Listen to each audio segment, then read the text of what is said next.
Hello everybody, this is Danny from Deep South Homestead. We're here today.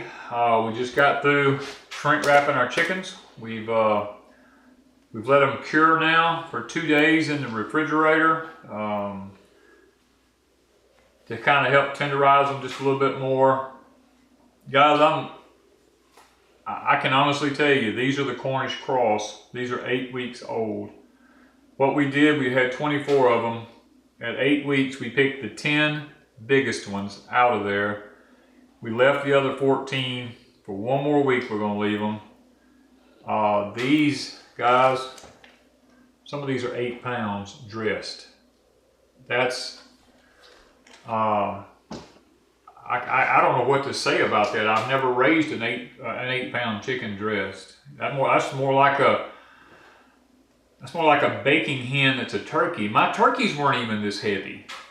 My free range ones. So I had a couple of them that was, the gobbler and old big hen, but the rest of them wasn't.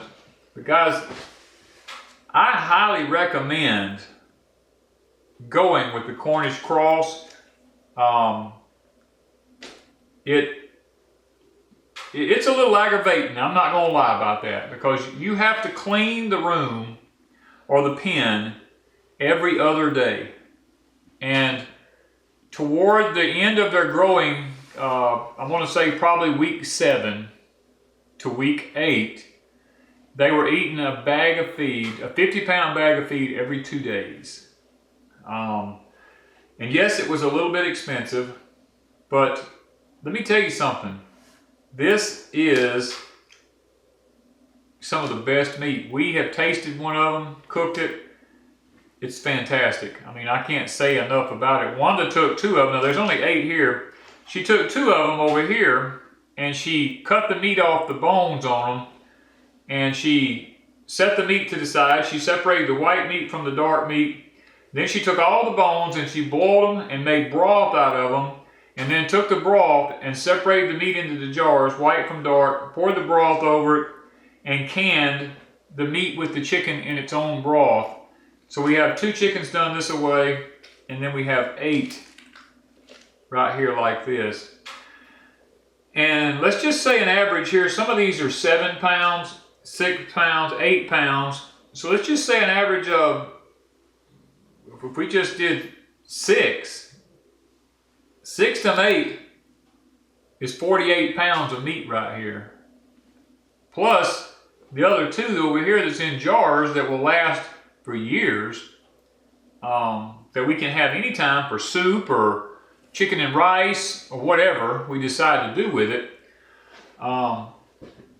48 pounds as an average here. It's probably closer to 50 because some of them were 8 pounds. Let's say 50 pounds of meat here on these plus this. Guys, and we didn't even do half of them. We still got another 14 to go. That's going to be this size again in a week. So we're talking about an average of probably going to be 120 to 140 pounds of chicken for 8 weeks of work. Come on, guys. Where else can you do that small amount of work and end up with that amount of meat other than a cow or something? And that takes a year and a half. This is 8 weeks. Now next year, we're going to experiment with the broad-breasted white turkeys some. We're going to take some of those and see how they do. I hear that they will outsurpass these. So we're going to check it out next year and try the broad-breasted whites. We will definitely do this again. This is, as long as we can get these, this is going to be the way of the future for Deep South Homestead for packing the freezer full of meat real quick. Yes, it does take a lot of feed, but let me say this. Now, we did ours in the wintertime. If you can do these in the summertime and you can let them free range in a chicken tractor and the birds would actually get to graze on the grasses and the bugs and stuff in the ground, and probably would be even healthier than these. And I can't say whether they would be the same size or not because I don't really know. But I do plan on experimenting with it in the warmer weather just to see cold weather raising them versus warm weather raising them. because I do believe that that would be a little bit healthier way to go. But hey guys, if you want to raise meat fast for your homestead, this is the way to do it. But now let me say this, I'm going to give you a funny in the middle of all this.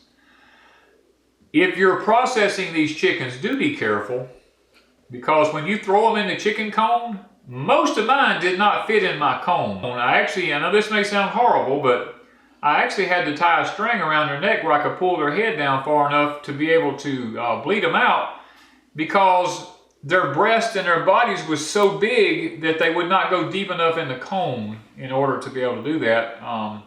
I do have a turkey killing one, and I'm thinking from this point on we will probably be using a turkey killing one in the future on these other ones. And you'll probably see that in a video coming up, those of you on Patreon. The video of butchering all these was on Patreon, by the way, if you want to see how we done it. But the funny in all this is when you throw them in them cones, even though these chickens had not been fed for a day, so they would be good and clean, guys, they go to the bathroom when you put them in the cone, and it squirts like 2 feet high in the air. So do not have your head over the cone when you're doing this, because if you do, you'll end up with chicken manure on your face. So just want to throw that in there and want to tell y'all we appreciate each and every one of you, and thank you from Deep South Homestead.